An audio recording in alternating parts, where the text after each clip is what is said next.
এই যে 5 জন সমন্বয়ক আমি আমার কাছে গেছিলাম, এটা কি আমি নিছি? ভাই কিন্তু সমন্বয়ককে দিছে একটা কথা অন্যরা। কই, সবাই বলতেছে যে এটা আমনি আমনি আজকে দেশের পরিস্থিতির জন্য আমনি দেয়, এটা জানেন? এই কেমনে? যে এই সমন্বয়কগুলার রাত ধরলে নাকি এত গ্যাঞ্জাম হইতো না, এটা আওয়ামী লীগের লোকজন আরে বলতেছে। সমন্বয়কে আমি এই কথাটা ক্লিয়ার করবো, এই সমন্বয়ককে তো হারুন ধরে নাই। সমন্বয়কে ঊর্ধ্বতন কর্তৃপক্ষের নির্দেশে হারুনের কাছে হস্তান্তর করা হয়েছে, এটা তুমি লেখো ভিডিও এতে। এটা এটা 5 জন সবাই সমন্বয়ককে বলতেছে যে তুমি আমনার দলের জন্য এই রুজিনা দেশের অবস্থা দেয়। হ্যাঁ, আমি কি করলাম? ওই যে আমনার জন্য এই দেশে আজকে সমন্বয়করা এই যে আমি না ধরলে এগুলা করতো না, তাই বলতেছে। আরে গাদা, এই সমন্বয়ককে তো আমি ধরার সমন্বয়ককে আমি ধরলাম, ধরার পরে কি এনে কমিশনার, আইজি, সচিব, প্রধানমন্ত্রী ছিল না? তা তো ছিল, সবাই তো জানতো না, জানতো তো অবশ্যই। তাহলে এই কথাটা আমাকে বলতেছো কেন? আমার কথা হলো আমি যে বলতেছি, প্রধান বলতেছে, না আমার না কি না, করার?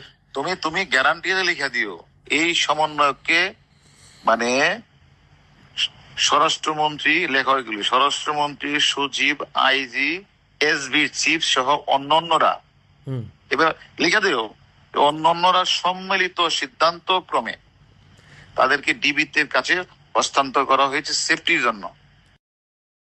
শোনো, আমি হারুন যদি একবার চট দিতাম তো ডিবির হারুন আমাদেরকে পিটাইছে করতো।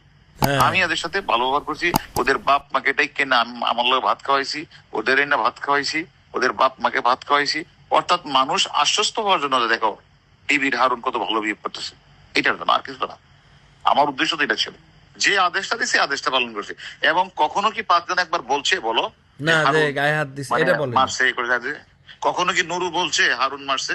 না, এটা প্রশ্নই আসে না, তুমি তো আমার চিনো। হ্যাঁ, কয় কি যে হ্যাঁ আমার টাকা মারছে, আমি এখন এটা লই হেরে আমি এখন ধরমু। আমি যে আপনি ধরেন, যান, অসুবিধা নেই। টাকা আমি কি তার দাল্লা বাবা দেখা হয়েছে? আমি কইছি আপনি ধরেন পারলে যান। টাকা টাকা নিলে তো তোমার তোমার যদি দিয়ে তাই এগুলো তোমার কাছে দিছে, তাই না? হ্যাঁ, আমার বালের লোক দেখা হয়েছে আমার আল্লাহ বেটা। আমার কাছে দিছে, আমি তো নিয়ে আপনার দিছি।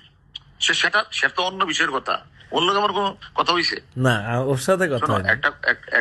একটা কথা মনে রাখো, আমি তো বাংলাদেশি আছি, তাই না? সেদিন গোলাম মোল্লা রনি বলছে না যে হারুনের বাপের ক্ষমতা আছে এই 5টা ছেলেকে নিয়ে আসা।